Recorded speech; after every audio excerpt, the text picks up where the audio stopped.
জুলাই গণ অভ্যুত্থানের রংপুরের শহীদ আবু সাইদ হত্যা মামলায় আরও 2 আসামিকে গ্রেফতার দেখানো হয়েছে। এই মামলার 30 আসামির মধ্যে 6 জনকে গ্রেফতার করা হলো। নতুন গ্রেফতার এই দুজনকে আগামী 22শে জুলাই আদালতে হাজির করার নির্দেশ দিয়েছেন আন্তর্জাতিক অপরাধ ট্রাইব্যুনাল 2। সেই সঙ্গে পলাতক 24 আসামিকে হাজির হতে 7 দিনের মধ্যে পত্রিকায় বিজ্ঞপ্তি প্রকাশের আদেশ দেওয়া হয়েছে। এছাড়া জুলাই আগস্টের গণহত্যায় আশুলিয়ায় 6 লাশ পোড়ানো মামলার শুনানি পিছিয়ে 16 জুলাই ঠিক করেছেন ট্রাইব্যুনাল। বিস্তারিত জানাচ্ছেন GM মাহমুদ। 24 জুলাইয়ে বৈষম্য বিরোধী আন্দোলনে এভাবেই অন্যায়ের বিরুদ্ধে বুক পেতে দাঁড়িয়েছিলেন রংপুর বেগম রোকেয়া বিশ্ববিদ্যালয়ের শিক্ষার্থী আবু সাইদ। সঙ্গে সঙ্গে বুলেট এসে ঝাঁঝরা করে দেয় তার বুক।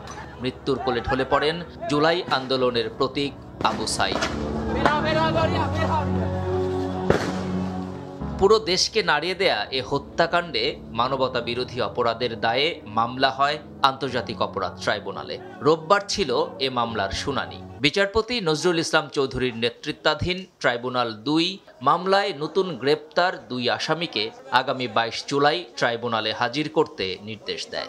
আমরা ইতিমধ্যে জানতে পেরেছি যে 2 জন আসামি অন্য মামলায় আটক রয়েছেন। সেই 2 জনকে এই মামলায় প্রোডাকশন ওয়ারেন্ট ইস্যু মূলে হাজির করার জন্য আমরা মাননীয় ট্রাইব্যুনালে আবেদন করেছি। মাননীয় ট্রাইব্যুনাল সেটি মঞ্জুর করেছেন। সেই 2 জন আসামির বিরুদ্ধে প্রোডাকশন ওয়ারেন্ট ইস্যু করা হয়েছে। আর বাকি 24 জন পলাতক আসামির বিরুদ্ধে মাননীয় ট্রাইব্যুনাল দুটি পত্রিকায় বিজ্ঞপ্তির জন্য আদেশ দিয়েছেন, যেটি রেজিস্ট্রার অফিস ব্যবস্থা নেবেন এবং পরবর্তী দিন ধার্য করেছেন 22 জুলাই 2025।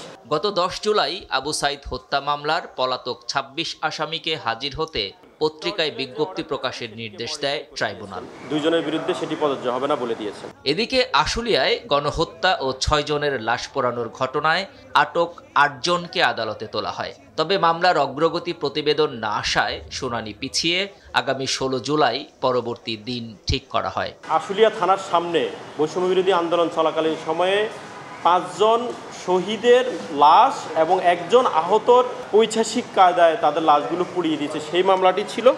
এই মামলাতে 8 জন আসামি কাস্টডিতে আছে, আর 5 জন আসামির ওয়ারেন্ট এক্সিকিউশন রিপোর্ট এখনও ট্রাইব্যুনালে আসেনি, এসে পৌঁছায়নি। সেজন্য আমরা মাননীয় ট্রাইব্যুনালের কাছে সময় চেয়েছি। মাননীয় ট্রাইব্যুনাল এটি 16 জুলাই ধার্য করেছেন। 2রা জুলাই এ মামলায় 16 জনের বিরুদ্ধে অভিযোগ আমলে নিয়ে পলাতক 8 আসামিকে গ্রেপ্তারে পরোয়ানা জারি করা হয়। GM Mahmud, RTV, Dhaka.